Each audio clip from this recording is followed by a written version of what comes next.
Die Teufelsbrücke. Von dem adeligen Gutsdorfe Großzecher in Lauenburg erstreckt sich eine Landzunge wohl eine Viertelstunde lang in den Schalsee hinein. An ihrem äußeren Ende liegt ein steiler Berg, bei dem finden sich gewaltige Felssteine, durch die er wie mit einer Mauer eingefasst ist. Wenn das Wetter ruhig ist, so kann man am Boden des Sees wenige Schritte vom Strande eine noch größere Menge von Felsblöcken liegen sehen, die alle in einem Kreise herumgelegt sind. Zwischen den größeren Steinen ist jedes Mal ein kleinerer hingestellt. Bei ganz niedrigem Wasser kann man auf dieser Steinmauer herumgehen. Diesen merkwürdigen Berg mit seinen Steinen nennt man nun seit undenklichen Zeiten die Teufelsbrücke. Man erzählt davon folgende Geschichte. Damals, als das Christentum in diese Gegenden eindrang, lebte in Dargau ein heidnischer Fürst, der die Christen aufs heftigste verfolgte und mit Räubereien plagte.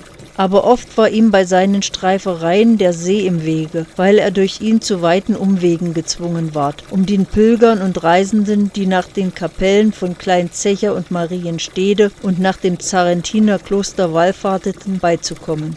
Er machte daher mit dem Teufel einen Bund und sagte ihm Leib und Seele zu, wenn er ihm bis zum nächsten Hahnenschrei eine steinerne Brücke über den See bauen könnte. Sobald es nun Abend war, machte sich also der Teufel ans Werk. Einen großen ledernen Sack hatte er vor der Brust herabhangen. Damit fuhr er jetzt auf dem Felde umher und steckte bald hier, bald dort einen ungeheuren Stein hinein. Hatte er den Sack voll, so sprang er mit einem Satz an das jenseitige Ufer an den Berg, wo der Bau beginnen sollte, und stürzte da die Steine hinunter. Dann sprang er wieder zurück, um den Sack nochmals zu füllen. Schon war's um Mitternacht, aber gerade in dem Augenblicke, wie er wieder eine Ladung hinabschütten wollte, da krähte ein Hahn in dem nahen Seedorf.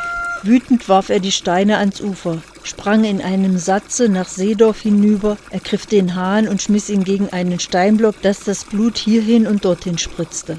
Man kann noch bis auf diesen Tag an einem Stein den dunkelroten Fleck sehen.